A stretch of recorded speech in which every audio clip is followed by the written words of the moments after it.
When we surveyed inside of corporations, leadership across the board believes that they are self-aware leaders. And yet for the criteria, only 10 to 15% are actually self-aware. Today, I'm going to give you 3 steps to starting that journey of becoming a self-aware leader.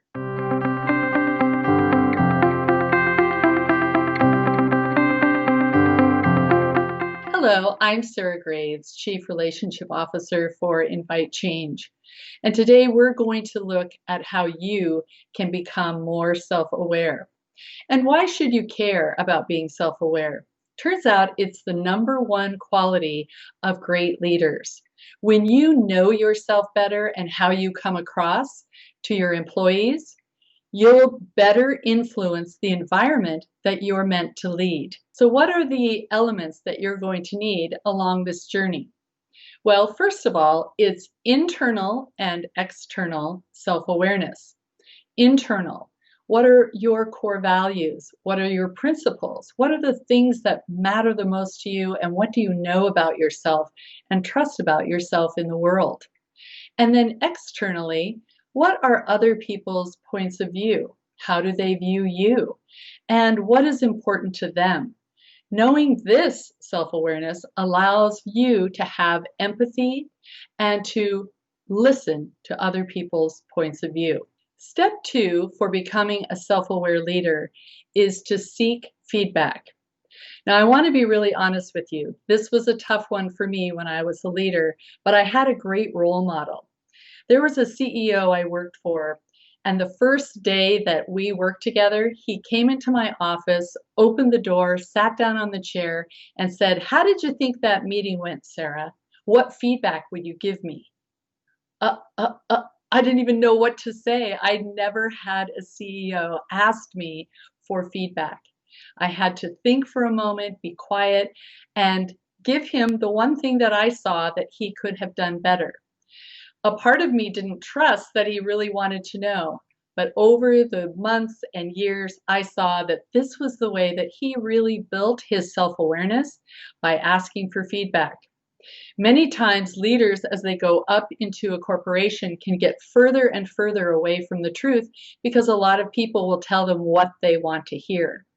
The aggressive or assertive CEO that goes after self-awareness will come and ask the people, his team around him or her team around her, to say, what is it you think I could improve on?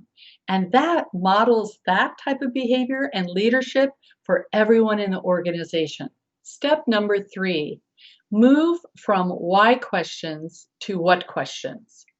Turns out that why takes us into a very negative part of our brain, critical, negative. We may turn the criticism on the person that gave us the feedback. We may turn it on ourselves. Neither one serves because it's all about blame. And what you want to do is look for solutions, especially as that self-aware leader. So by asking what, you open yourself to what are the options, what are the solutions.